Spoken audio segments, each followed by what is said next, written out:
No, आपको पता करना है कि मसल्स इन्वॉल्व इन रेस्पिरेशन या muscles involve in breathing. Breathing का मतलब है सांस कार्य। It consist of inspiration and expiration. Inspiration का मतलब है इनहेलेशन या प्रश्वास या हवा को अंदर लेना है, और एक्सपिरेशन का मतलब है निश्वास, एक्सहेलेशन, मतलब हवा को फेफड़े से बाहर निकालना है। Now you should know what are the muscles involved in breathing, means what are the muscles involved in inspiration and what are the muscles involved in expiration. Inspiration में जो जो मसल इन्वॉल्व है वो है external intercostal, then internal intercostalis, then diaphragm. और दो muscles है जो फोर्स इंस्पिरेशन में काम आता है, ये नेक मसल्स है, ये गर्दन पे रहता है, ये गर्दन का तरफ उसमें रहता है। एक है स्कैलिनी, एक है स्टर्नोक्लाइडोमास्टोइड। ये है मसल्स इन्वॉल्व इन इंस्पिरेशन में सहायता करने वाला जो मसल्स है।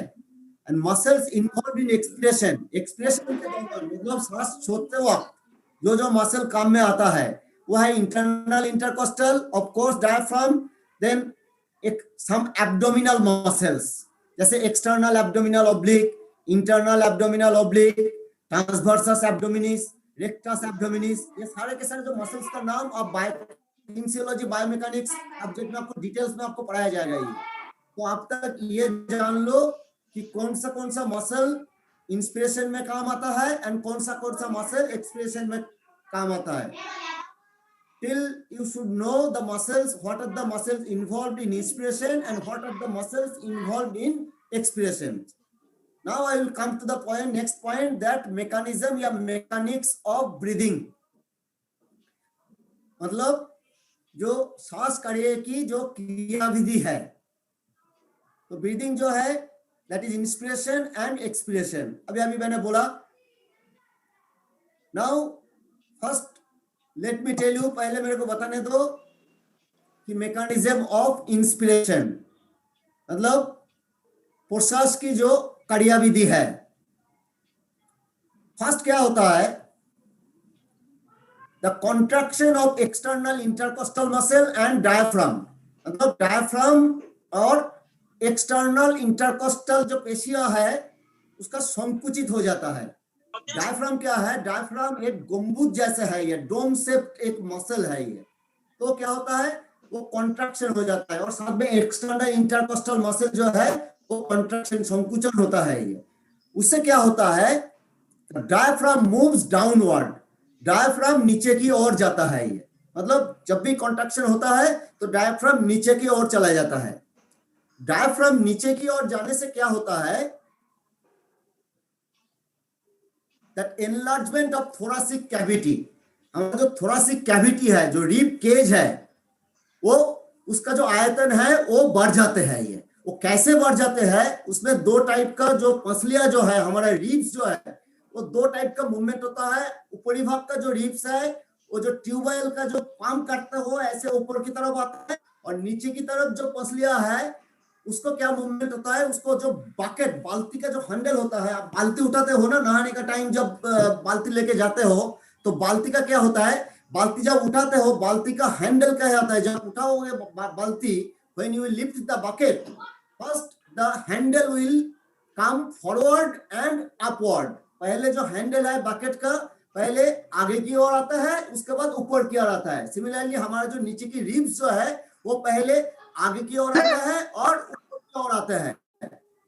इससे क्या होता है कि हमारा एनलार्जमेंट जो छाती गुहा है उसको जो वॉल्यूम है वो बढ़ जाता है। उसी को लिखा है इंग्लिश में एनलार्जमेंट ऑफ थोरासिक कैविटी, मतलब थोरासिक कैविटी एनलार्ज बढ़ जाती है ये, तो छाती गुहा की आयतन बढ़ जाती है ये। इससे क्या होता है,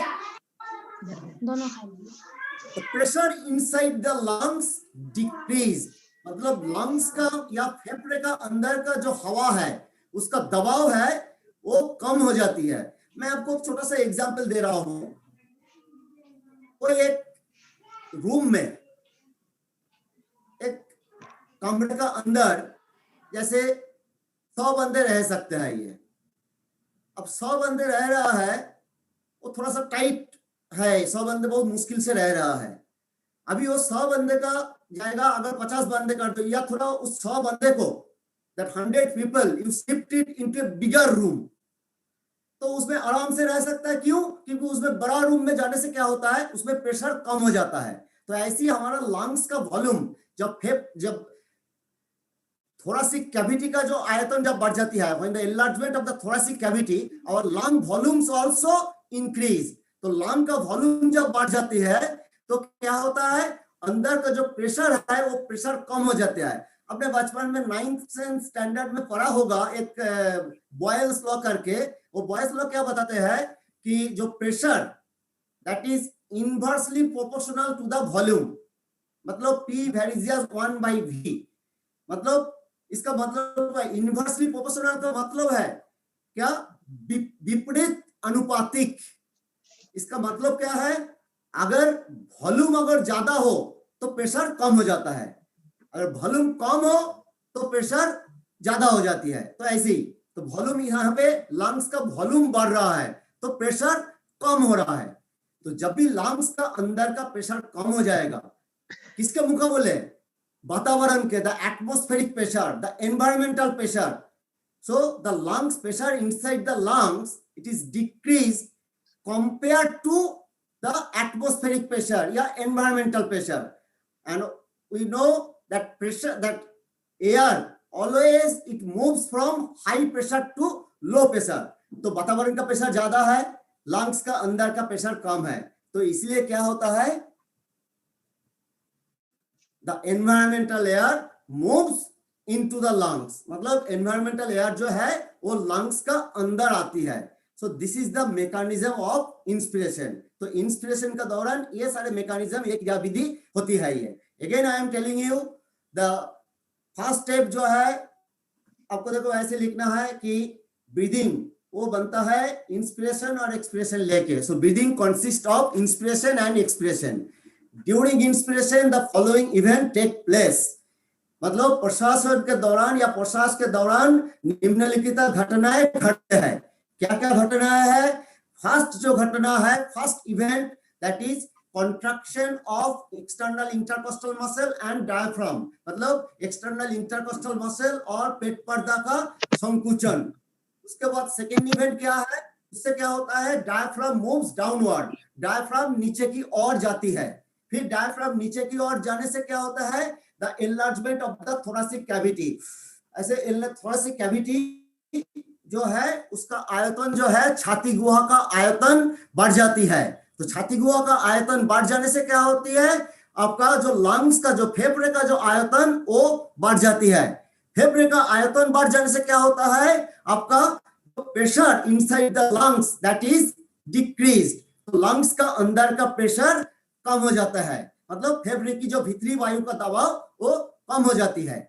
और inside the pressure, inside the lungs अगर जो प्रेशर अगर कम हो जाती है compare to outside, means environmental air, environmental air का मुकाबले इनसाइड का जो लंग्स का फेफड़े का अंदर का जो दबाव अगर कम हो जाती है, so pressure inside the lungs decrease compare to the pressure atmospheric pressure या एनवायरमेंटल प्रेशर।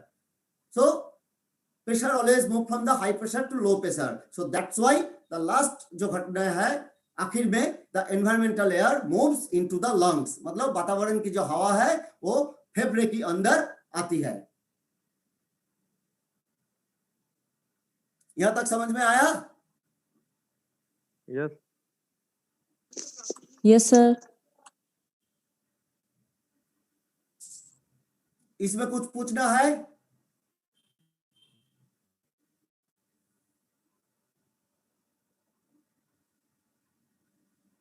ऑफ एक्सप्रेशन, निश्वास की कार्यविधि,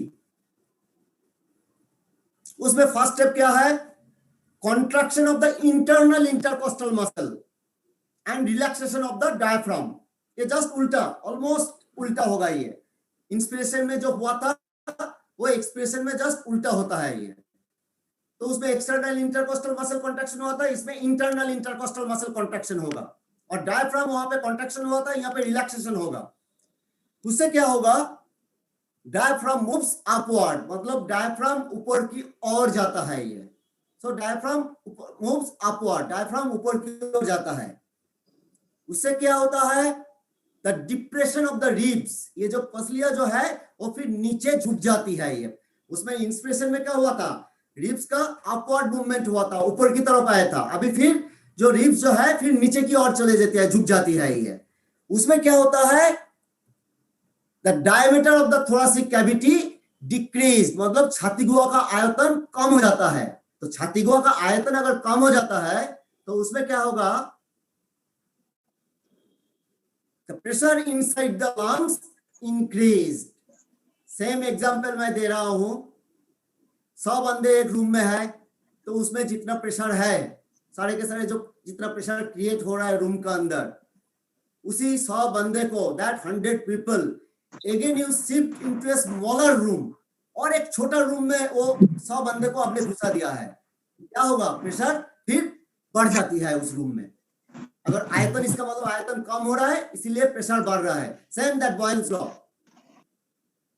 when the volume is decreased, pressure is increased। So here also, when the diameter of the thoracic cavity decreased, means छाती गुहा का आयतन जब कम हो जाती है तो pressure inside the lungs increased, तो लंग्स का अंदर प्रेशर बढ़ जाता है। जैसे आप सोचे एक बैलून में, एक बैलून का अगर दबा दोगे बैलून को, बैलून में हवा भरा है तो बैलून को दबा के छोटा कर दोगे बैलून को, तो अंदर का प्रेशर जो है ज्यादा हो जाता है। सो अंदर का प्रेशर अगर वातावरण का प्रेशर से अगर ज्यादा हो जाता है, मतलब pressure inside the lungs, it is more than the pressure outside.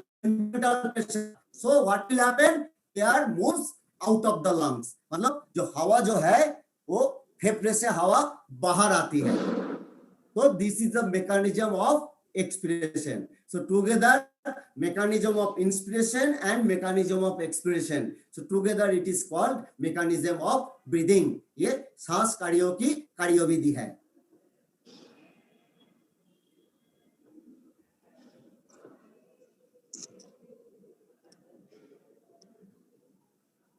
ये छोटा सा डायग्राम है, थोड़ा सा समझने का कोशिश करो। ये देखो,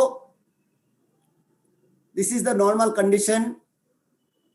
Here inside the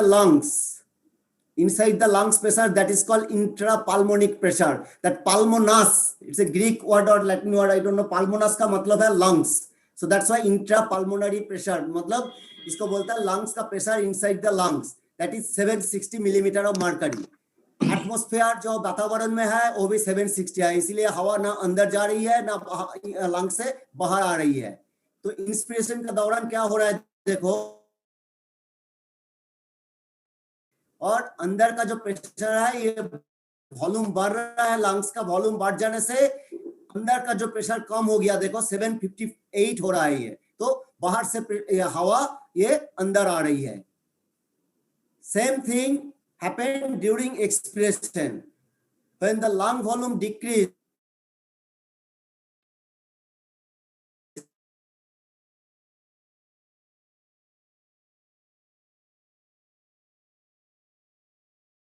जब छाती गुहा का आयतन जब कम हो 63 मिलीमीटर ऑफ मर्करी, बाहर कितना है 760, सो इधर से that atmospheric pressure is less than the pulmonic pressure, intrapulmonic pressure, मतलब लंग्स का अंदर का प्रेशर वातावरण का प्रेशर से ज्यादा है, तो इसलिए हवा एक्सपिरेशन का दौरान बाहर आती है। इंग्लिश से चलो जी, पूरा जो Hindi expiration and expiration.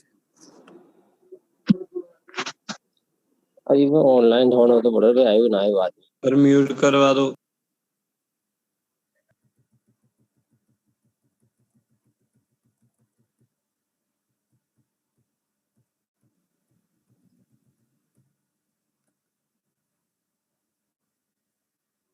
Capacities, ये जो डायग्राम है ना, इसको बोलता है स्पाइरोग्राम।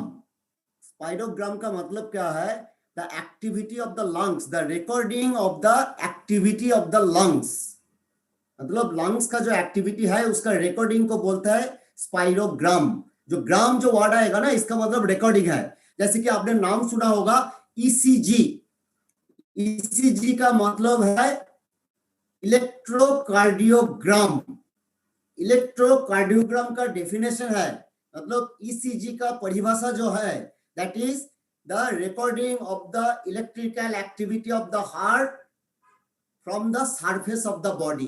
मतलब हमारा बॉडी में इलेक्ट्रोड लगा के हार्ट को छेद करने का जरूरत नहीं है, काटने का जरूरत नहीं है, तो सरफेस का ऊपर से इलेक्ट्रोड लगा के जो हार्ट का जो एक्टिविटी है, इलेक्ट्रिकल एक्टिविटी, उसका जो रिकॉर्डिंग है, उस रिकॉर्डिंग को बोलता है इलेक्ट्रोकार्डियोग्राम।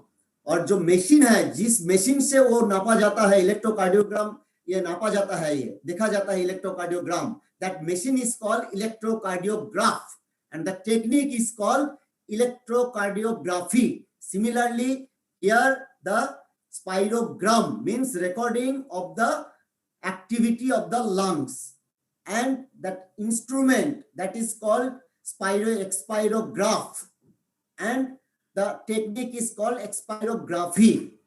तो इसमें क्या होता है, इसमें एक हमने जब प्रैक्टिकल कराएंगे, प्रैक्टिकल हम दिखाएंगे, इंस्ट्रूमेंट में करके दिखाएंगे वो कैसे किया जाता है। ये यहाँ पे जो दिख रहा है आप, ये एक्चुअली ये जो है वाई एक्सिस में ये सब वॉल्यूम है। ये जैसे यहाँ से यहाँ तक 1000 है, यहाँ से यहाँ तक 2000 है, यहाँ से यहाँ तक 3000, एक एक जो है खाना जो है, ये एक एक बॉक्स जो है दैट इज 1000 ml करके है ये।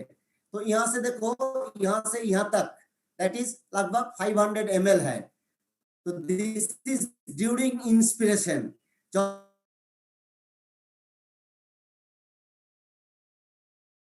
expiration, then again inspiration, expiration. This is normal inspiration, normal expiration.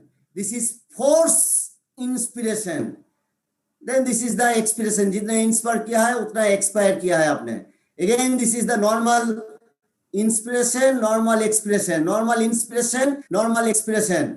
Then this is very important, this place यहाँ पे देखो, force inspiration followed by forced expiration, मतलब जोर से सांस लेके, बलपूर्वक सांस लेके फिर जोर से सांस छोड़ रहा है, मतलब बलपूर्वक सांस छोड़ रहा है। Again that expiration, inspiration, then inspiration, expiration, inspiration, expiration, inspiration, expiration, like that it goes on. Now ये जो different types of inspiration and expiration है, उससे आपका ये सारे के सारे डेफिनेशन आपको समझ में आएगा। तो फर्स्ट डेफिनेशन जो है that is tidal volume. Tidal volume का हिंदी चाहिए आप लोगों को? यस अब ठीक है इंग्लिश।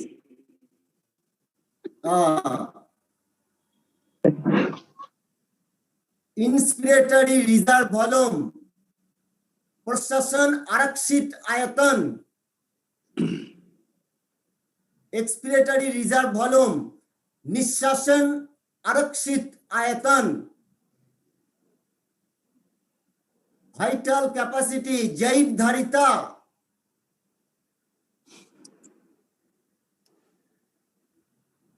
रेसिडुअल वॉल्यूम, अवशिष्ट आयतन। ठीक है सर, इंग्लिश ही ठीक है। मैं आपका मुंह से सुनना चाहते थे, ये मैं सुनना चाहता था आपका मुंह से ये। तो ये कुछ कुछ जो चीजें जो है ना, वो इंग्लिश टर्मिनोलॉजी हिंदी से बेटर है ये। सर एग्जाम हिंदी इंग्लिश दोनों में ऐसे मिक्स। हाँ, दोनों में लिख सकते हो आप, हिंदी इंग्लिश। जैसे टाइडल को टॉ में आ की मात्रा ई, देन डॉ में आ की मात्रा लॉ, टाइडल वॉल्यूम, ऐसे हिंदी देवनागरी में लिख सकते हो। हम समझ लेंगे, कोई बात नहीं है ये। तो टाइडल वॉल्यूम का जो डेफिनेशन है, that is the amount of air breathed in और breathed out during normal quiet breathing, मतलब सामान्य सांस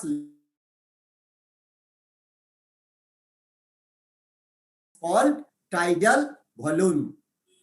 So tidal volume is here you see. So during normal breathing, this much amount of air you are breathing in and this much amount of air you are breathing out. So either this one or this one लिया जाता है या छोड़ा जाता है। तो मतलब कुल मिलके जो है लगभग यहाँ से यहाँ तक जो वॉल्यूम है, ये देखो ऊपर एक एरो नीचे एक एरो, तो मतलब यहाँ से यहाँ का जो वॉल्यूम है दैट इज टाइडल वॉल्यूम। इसका जो नॉर्मल रेंज है दैट इज 500 ml। 500 मिलीलीटर है ये टाइडल वॉल्यूम। नेक्स्ट जो आ रहा है आपको एक्सपिरेटरी रिजर्व वॉल्यूम, मतलब नॉर्मल सांस लेने के बाद, ये नॉर्मल सांस लिया आपने नॉर्मल टाइडल वॉल्यूम के बाद, अब जोर से सांस छोड़ रहा है।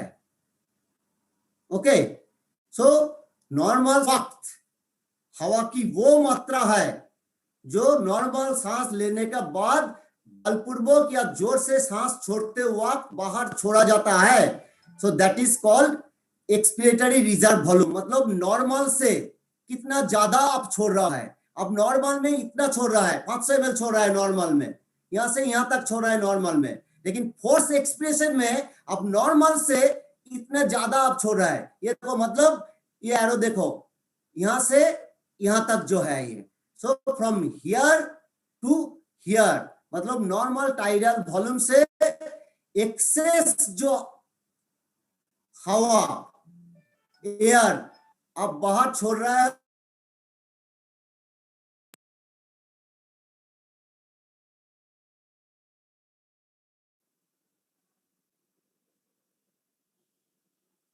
अरे सर एक जगह फ्रीज हो गई सर।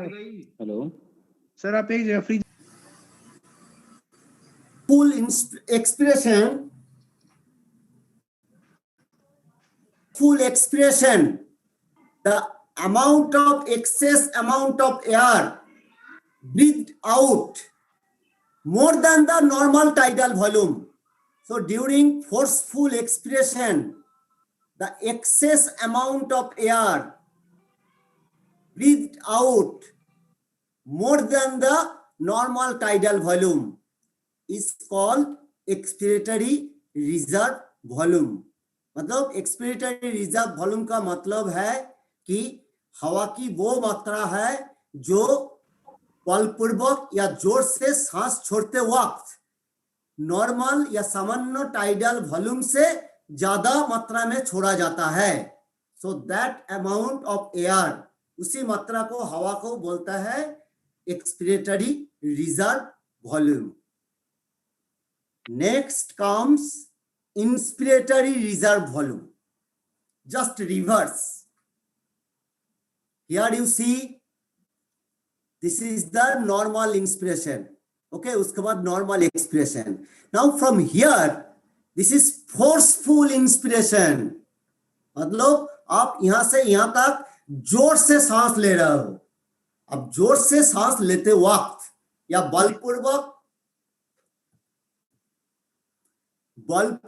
प्रश्वासन के दौरान जोर से सांस लेते वक्त हवा की वो मात्रा है जो नॉर्मल टाइडल वॉल्यूम से ज्यादा लिया जाता है।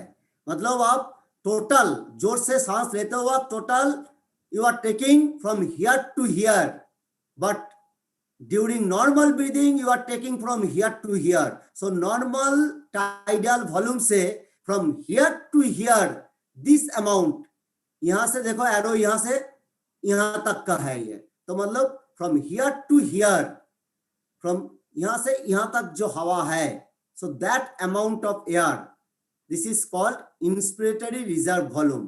सो इंग्लिश में डेफिनेशन क्या है? The amount of air during forceful inspiration, the amount of air और the excess amount of air inspired more than the normal tidal volume,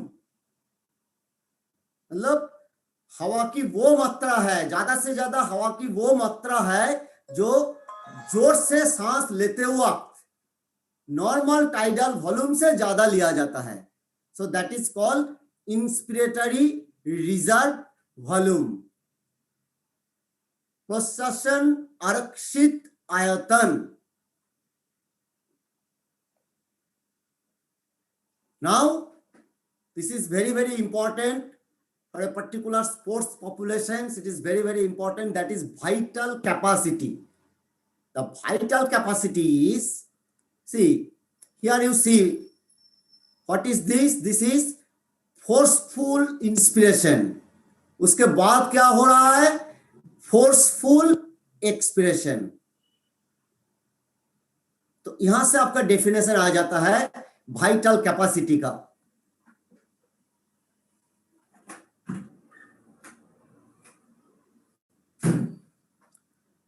So the definition of the vital capacity is the maximum amount of air inspired forcefully after full inspiration. This after forceful inspiration is very very important. अगर ये word आपने ये दो शब्द अगर नहीं दोगे तो डेफिनेशन गलत हो जाती है।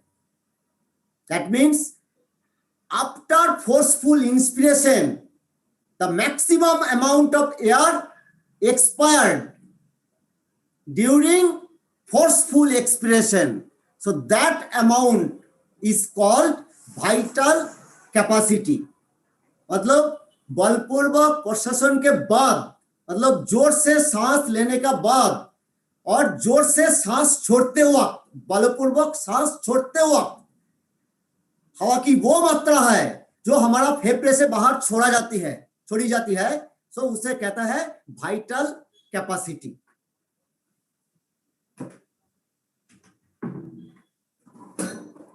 सर डेफिनेशन एक बार रिपीट करना है इसकी दोबारा से।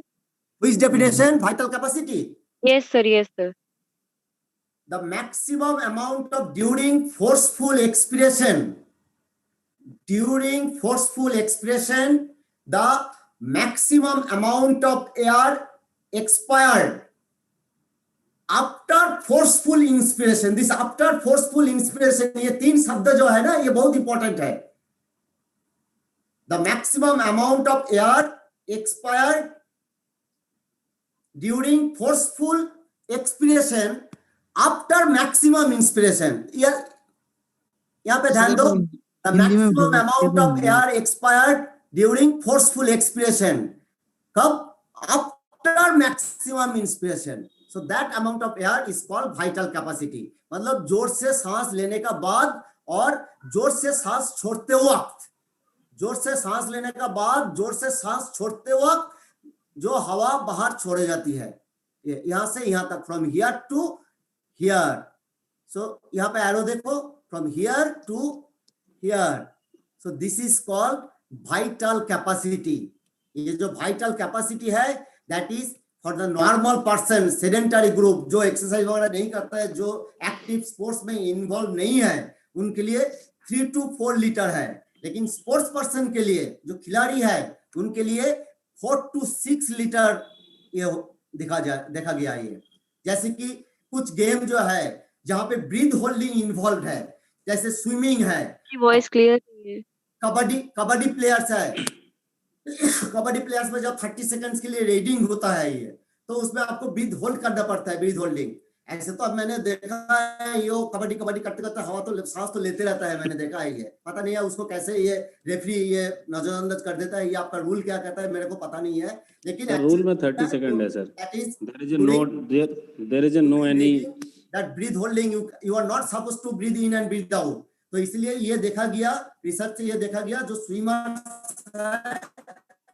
कबड्डी प्लेयर्स है, capacity compare to other game वो ज्यादा है। यहाँ 6 लीटर 6.5 लीटर तक भी जाता है, हमने देखा है। कुछ स्विमर्स का है, कुछ कबड्डी प्लेयर्स का जो है, तो उनका vital capacity compare to other games वो that is more than the compare to other games. So ये है वाइटल कैपेसिटी। सर दौरान जितना बाहर छोड़ रहा है, ओके वही है वाइटल कैपेसिटी। ओके सर, लेकिन उससे पहले कंडीशन है आपको इंस्पिरेशन भी फोर्सफुल करना है, फोर्सफुली। यस सर, जोर से, जैसे टाइम हो गया, लाइक दिस। Yes sir. समझ में आया? एंड सर ये इंस्पिरेटरी जो बताया आपने, हाँ जी। ये हम फोर्सफुली सांस अंदर ले रहे हैं, जो अंदर जो एयर है उसकी मात्रा है सर ये। हाँ, ये अंदर जो रह जाती है, ये अंदर हाँ जो फोर्सफुल सांस लेते हो आपको Yes, sir. Normal tidal volume से ज्यादा कितना ले रहा है, that Yes, sir. Is reserve volume. Forceful Okay. सांस ले रहा है, अभी छोड़ने का बात छोड़ो, अभी सिर्फ Yes, sir. फोर्सफुल लेने का दौरान आप देखो Yes, sir. नॉर्मल इतना ले रहा है, आप नॉर्मली इतना ले रहा हो, लेकिन फोर्सफुल सांस लेने के बाद नॉर्मल से कितना ज्यादा आप ले रहे हो, वो है inspiratory reserve volume. Yes, sir. ऐसे ही फोर्सफुल छोड़ते हो आप नॉर्मल से, this is normally you are breathing out, this is Okay. The normal tidal volume. लेकिन Yes. फोर्सफुल छोड़ते वक्त, जब फोर्सफुली एक्सपायर कर रहे हो, फोर्सफुल छोड़ते वक्त नॉर्मल से आप कितना ज्यादा छोड़ रहे हो, वो है Yes. Expiratory reserve volume. Okay, sir. Is it Yes, sir. clear? Yes, sir. Yes, sir. Okay. Thank you. ना ज्यादा ना कम।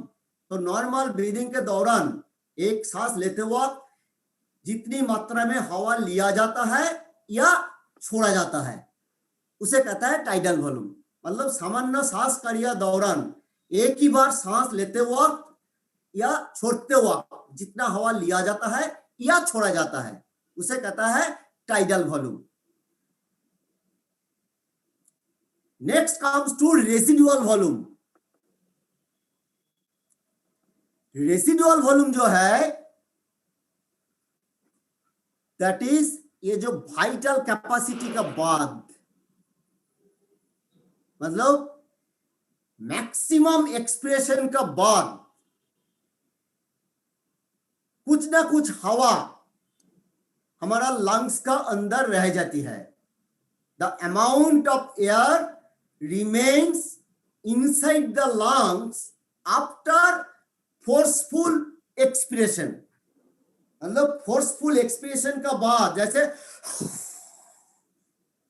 पूरा छोड़ दिया है, फिर भी हमारा लंग्स का अंदर कुछ हवा रह जाती है, और वो हवा रह जाना जरूरी है, नहीं तो क्या होगा। अब देखो एक बैलून से अगर सिरिंज से पूरा हवा निकाल लोगे तो बैलून क्या होगा, दोनों तरफ से बैलून चिपक जाएगा।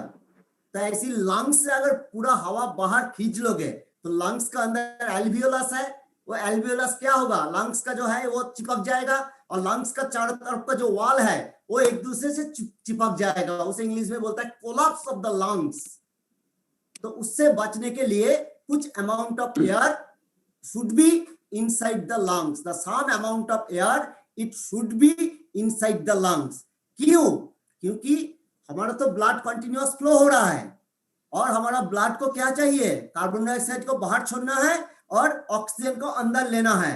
तो अगर पूरा हवा निकाल लोगे तो क्या होगा, ना ब्लड का अंदर का कार्बन डाइऑक्साइड बाहर आ पाएगा, ना फ्रेश एयर से ऑक्सीजन ब्लड में जा पाएगा। अभी ऑक्सीजन अगर ब्लड में नहीं जा पाएगा तो ये सेल्स एंड टिश्यू में नहीं जा पाएगा। अगर सेल्स एंड टिश्यू में ऑक्सीजन नहीं गया तो क्या होगा, हमारा सेल्स का नॉर्मल जो है सेल्स जिंदा नहीं रह सकता है, सेल को जीवित नहीं रख सकता हो। और खास करके ब्रेन में अगर 3 मिनट के लिए अगर ऑक्सीजन नहीं गया ना तब तो राम नाम सकता है। तो इसलिए some amount of air it should be inside the lungs. So the amount of air remains inside the lungs after forceful expression, so that amount is called residual volume या अवशिष्ट आयतन। इसका हिंदी इजी है, अवशिष्ट आयतन मतलब फेफड़े का अंदर। Now comes total lung capacity. Total lung capacity है the amount of air remains inside the lungs after forceful inspiration. उसमें एक्सप्रेशन कुछ नहीं है, सिर्फ फोर्सफुल इंस्पिरेशन, मतलब छोड़ा नहीं, फिर अंदर ही है। फिर फोर्सफुल इंस्पिरेशन के बाद हमारा लंग्स का अंदर कितनी मात्रा में हवा रह जाती है। सो हवा की वो मात्रा है जो बलपूर्वक प्रश्वसन द्वारा सांस लेने का बाद हमारा फेफड़े का अंदर रह जाती है। So that amount of air, हवा की वो मात्रा को बोलता है कि टोटल लंग कैपेसिटी।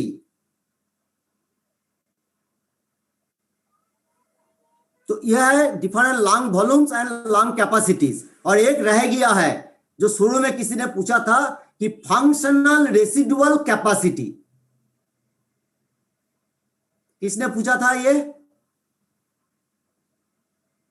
कैपेसिटी है आपका जो एक्सपिरेटरी रिजर्व वॉल्यूम है, expiratory reserve volume plus residual volume, ये दोनों वॉल्यूम को मिला के बोलता है फंक्शनल रेसिडुअल कैपेसिटी। उसको डायग्राम दिखा दो। हाँ sir. This is expiratory reserve volume, okay, and this is residual volume। मतलब फोर्सफुल छोड़ने का बाद, छोड़ने का टाइम जितना हवा आपको छोड़ रहा है, दैट अमाउंट प्लस जो अंदर का रह जाती है, ये रेसिडुअल वॉल्यूम, जोर से छोड़ने का बाद जो रह जाता है, ये टोटल दोनों को मिलके बोलता है फंक्शनल रेसिडुअल कैपेसिटी। इसको हिंदी अभी तक मेरे को मिला नहीं है, आपको अगर हिंदी मिला है तो मेरे को बाद में बता देना है। ये बहुत ढूंढा मैंने, इसका हिंदी मिला नहीं है अभी तक। गूगल पे भी नहीं मिला सर। नहीं, वो गूगल का जो है, गूगल का हिंदी पे मत जाइए। जैसे गूगल का हिंदी में मैं देख रहा था, इट जैसे movement the muscular system. Sir जैसे आप बोलोगे वैसे करें। सर सारी क्लासेस आप ही